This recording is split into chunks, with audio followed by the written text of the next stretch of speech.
Now, we continue where we left off with the events of darkness rising, or one shall fall happen. Basically, Unicron's awakening is happening at this moment. But we're right now at the Autobot base where Team Prime and the Knights are kind of trying to figure each other out.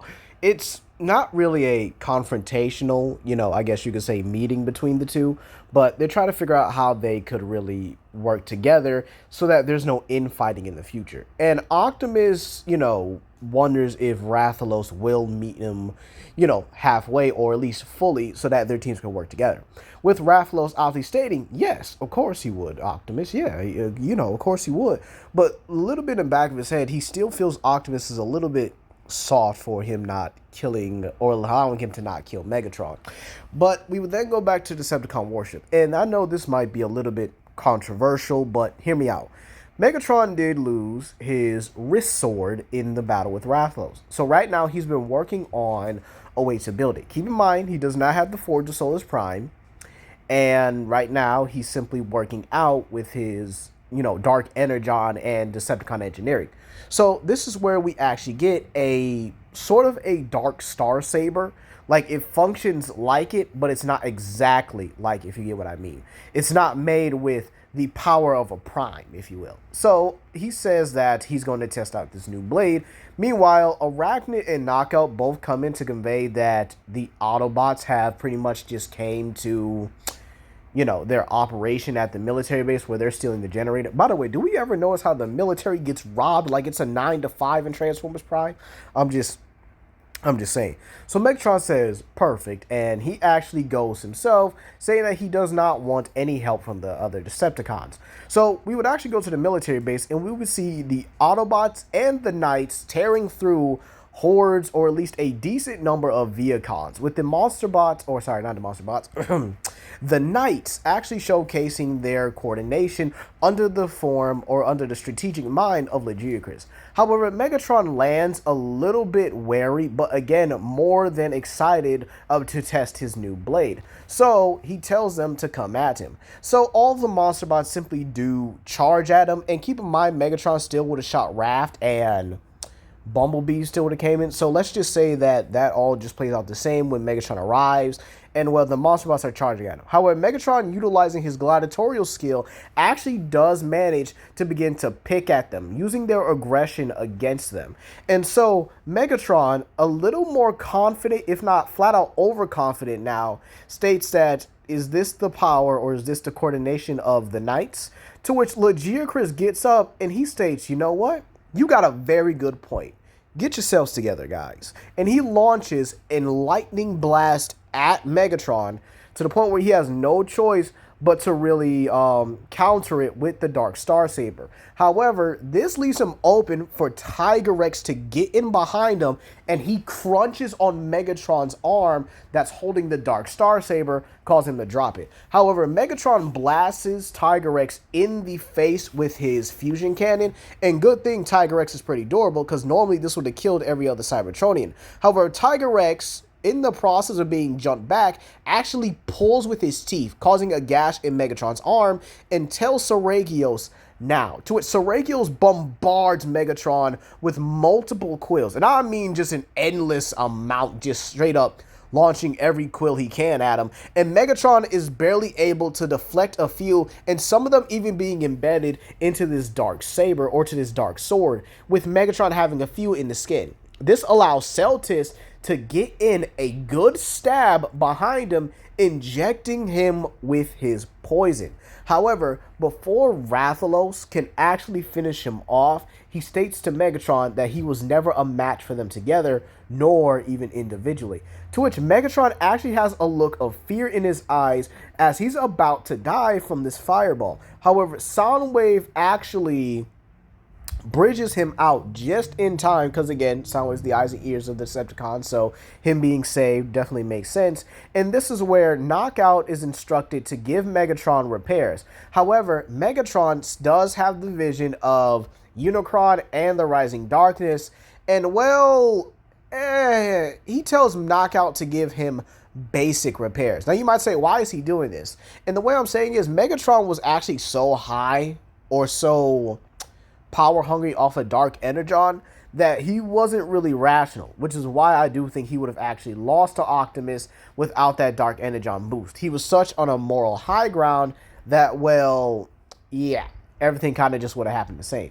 But this is where Optimus and Bulkhead do raid the warship with Celtis, who I would definitely say is likely the stealthiest of the Knights. And then obviously Optimus goes on to fight Megatron. However, with Megatron only getting minor repairs and still having the Dark Saber, or the Dark Blade, if you will, Optimus takes full advantage. Like, he even straight up wound picks at Megatron, which is something like vastly disgusting. Like, he keeps hitting at the wounds and stuff, and this means Megatron's Dark Energon boost is very vital. But when he, really needs it, or when he really gets it, the fight is a lot more closer because Optimus straight up picked at these older wounds and even added some new ones. So Megatron is like closer to death in this one than the original.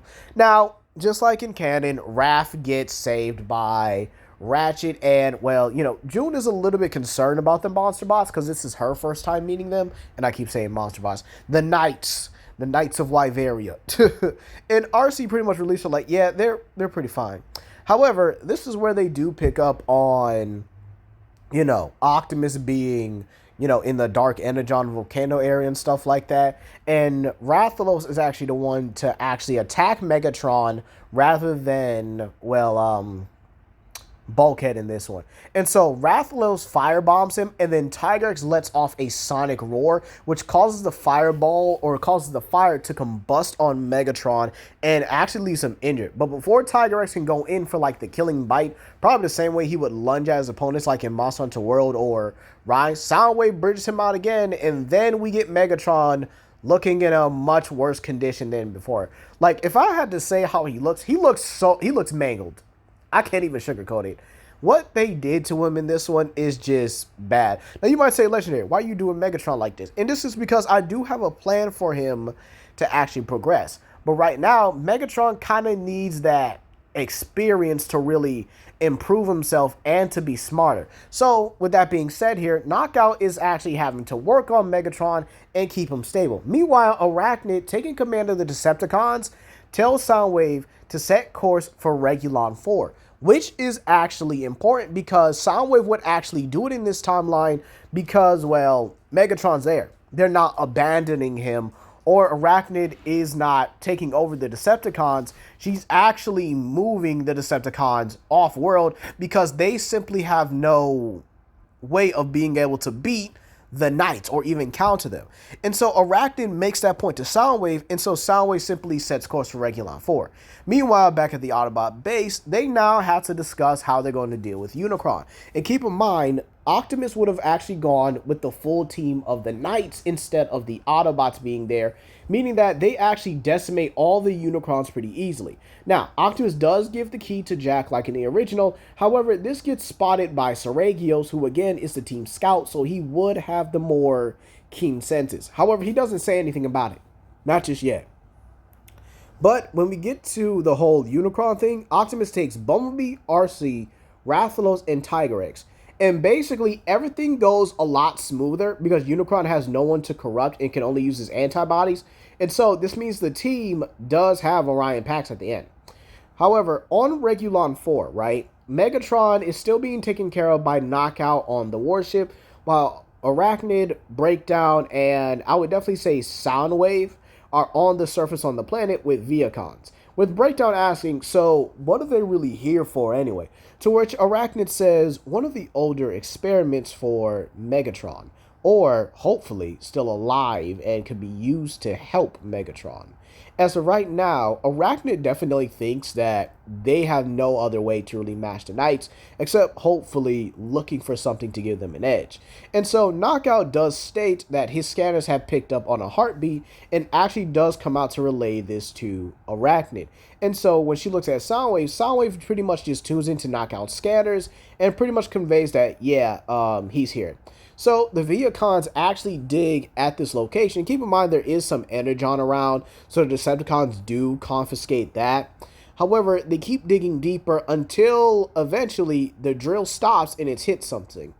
And Arachnid says, ah, perfect. Now hurry up and dig the rest of him out. We can't afford to waste any time with this.